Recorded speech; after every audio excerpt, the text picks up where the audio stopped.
Hey guys, we're back.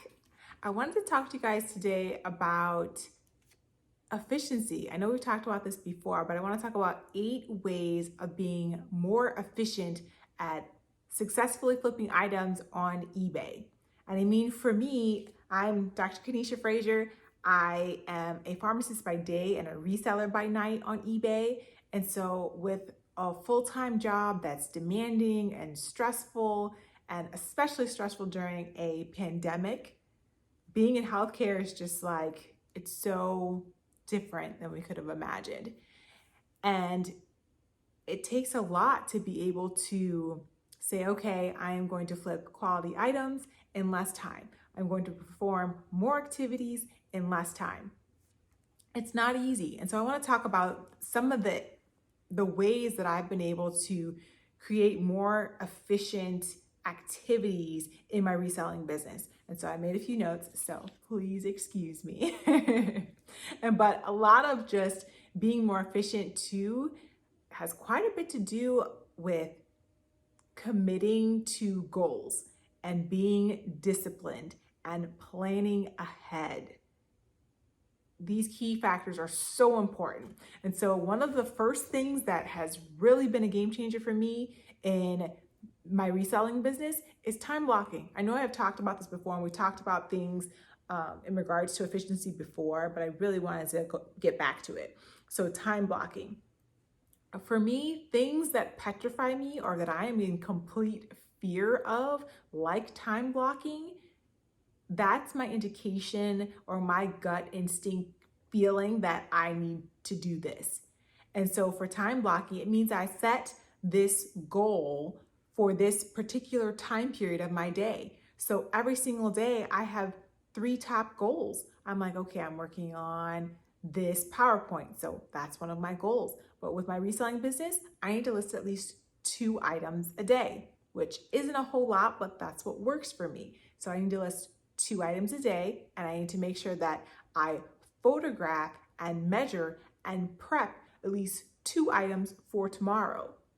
So these goals in these particular time periods. So sometimes it may be 10 to 10:30, I'm listing these 2 items. Then 10:30 to 11, I am prepping, photographing, and measuring the items for the next day. So, but it's, you have to be cognizant of, okay, well, what are the goals? What time period am I going to do these goals? Is it the end of the world if you can't meet that? No, but it's like before I go to bed every day, my brain is set on, okay, I know what to do. I know what I'm going to be doing every single day. But it's not easy. It takes a whole lot of discipline and planning ahead in order to make that happen. So time blocking. And I wanted to say too that other things that had me in fear in the past that I knew that I had to do were getting an accountability partner when I wanted to pay off my student loans, because I paid off $100,000 of pharmacy school student loans in 11 months. But it was also because I got an accountability partner. And I was scared out of my brain to ask a friend of mine from college, because I was just like, she's not gonna take my mess. The excuses and all of that, she's not gonna wanna hear it, because I knew that. I was petrified to ask her. And she was just like, so what do you even want me to do? And I'm thinking, okay, I need you to, when I say, okay, I want to buy this or I want to do this, remind me of what my goal is. You know, I need somebody to kick me in my behind when I wanted to buy something for no reason, when I wanted to travel, when I had a particular goal. And that was exactly what she did. And so time blocking was another case for me where I was in fear of just committing to a goal and committing to a time frame that I was going to do that goal. That meant that I couldn't spend 35 minutes on Facebook. That mean I couldn't be, looking at the news and doing all this extra and walking around aimless around my house. That means I had to be doing 10 to 10:30 listing, 10:30 to 11 prepping, photographing, measuring. So time blocking. Get yourself a calendar and do it, okay? You'll thank yourself. Number 2 is that I need to make sure that those items are prepped, photographed, and measured for the next morning. Because when it's time to list, I need to be able to list. I don't need to go into the room and do those 3 activities before listing.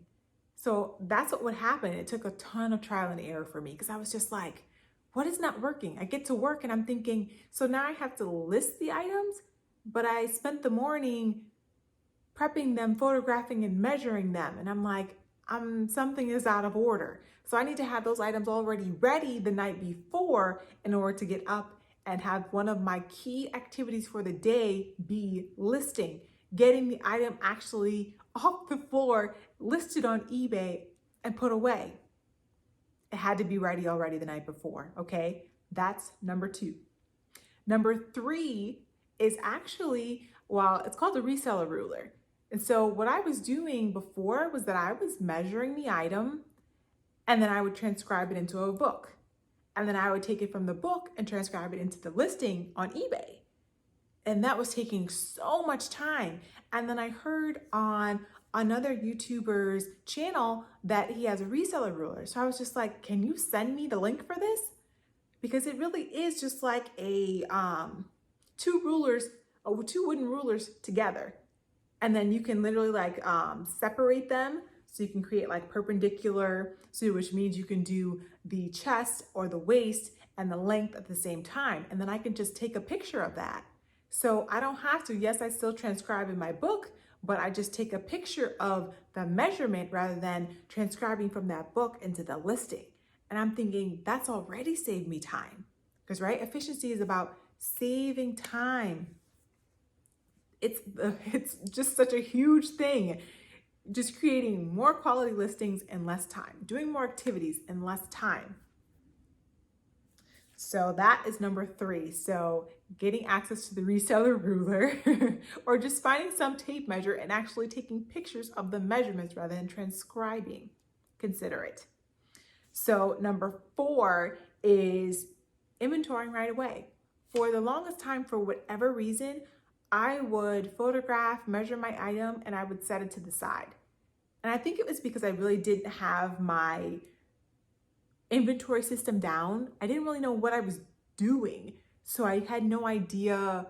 I was just like, okay, I'll just set it to the side and deal with it later. So if it sold, I was going through piles and piles looking for the item. So do a complete process. And I love that Daily Refinement always says on YouTube, he's just like, touch the item once. I don't want to have to come touch the item again in order to put it away when I can prep the item, photograph the item, measure the item, inventory the item, put it away. And so it's in box A and it's item 29 in that box already. Like you give it a home right away, okay? So that's number 4. Number 5 is editing my pictures immediately. So I use the Photo Room app and it whitens out the background of your photos. Oh man, it's an awesome app, okay? So I don't need this huge photo box. I'm like, I don't even have where to put that. I don't need a huge photo box of Photo Room. I literally take my picture as regular and then upload it to the Photo Room. And I do this all on my phone. I don't use an additional camera or my computer or anything. I do it all on my phone and I can do it anywhere. So upload those pictures and then I can white it out. And at some point I'll probably do maybe a tutorial if some of you guys don't use Photo Room and you're curious to how to use it. It's super simple. But you white out the background and it's super easy. But what I tended to do was that I would take all the photographs and I would just go to sleep. So which means when I woke up in the morning, I wasn't actually ready to list yet. Why? Because the photos still had their original background, which is just my tan carpet. So directly after I inventory the item, I need to take 3 minutes and actually just upload those pictures to Photo Room and have all the pictures have the white background and they're all ready to go in that aspect. Because then I don't have to spend a few minutes in the morning then saying, shoot. And I was usually beating myself up over like, oh, Kanisha, you didn't white out the background, which all it is just upload, hit the button and it whites it out for you. But sometimes you have to like move it over so it's equidistant from the ends, or maybe the picture needs to be ran through the program twice, just little things. But you don't want to have to do that in the morning when you can do that the night before, okay? So that's number 5. Edit the pics after the photo is taken immediately in your Photo Room app. It's gonna save you time, okay? So number 6, I might get off on my numbers. So sue me.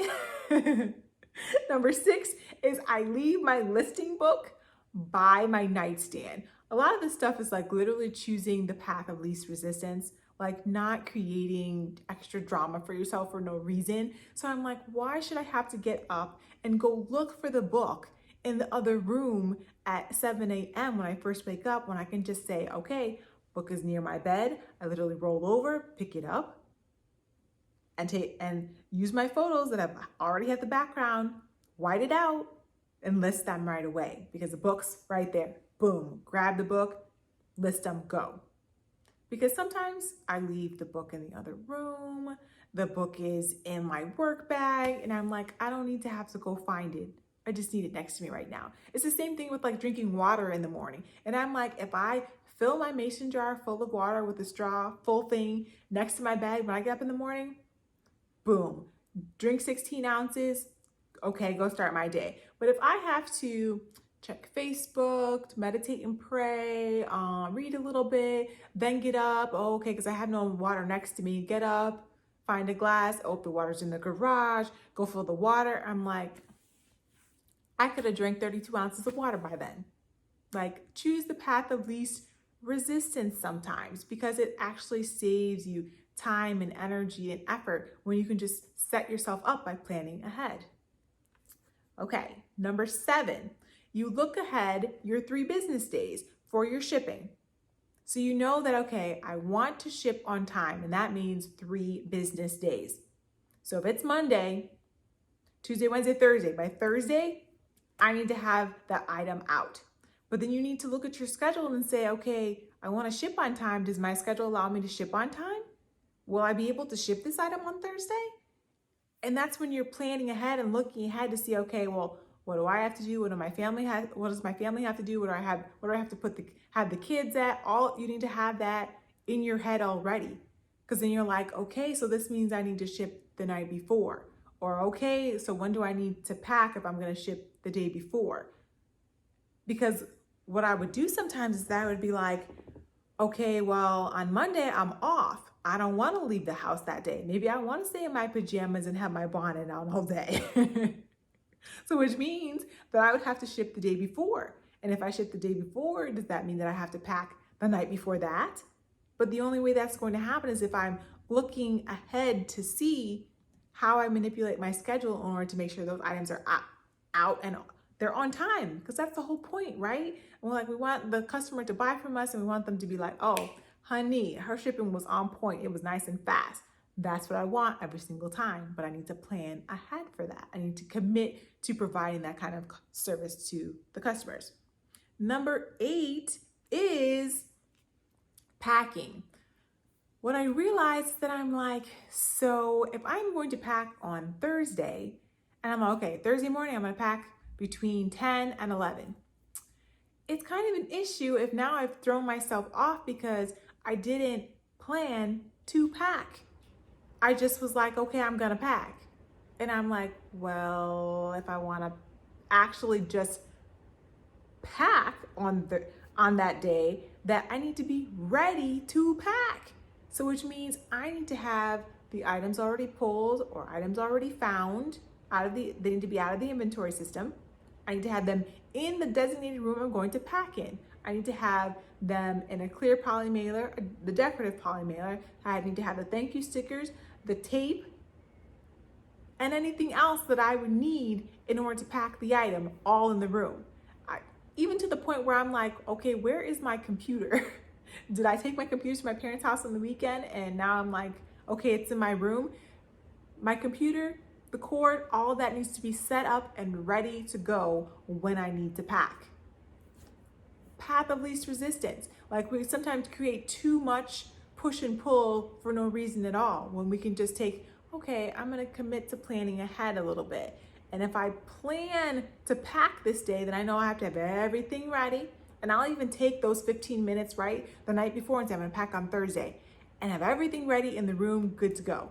So when I get in there, I can just boom, boom, pack, done. I don't have to now spend those 15 minutes that day preparing to pack and then packing as well.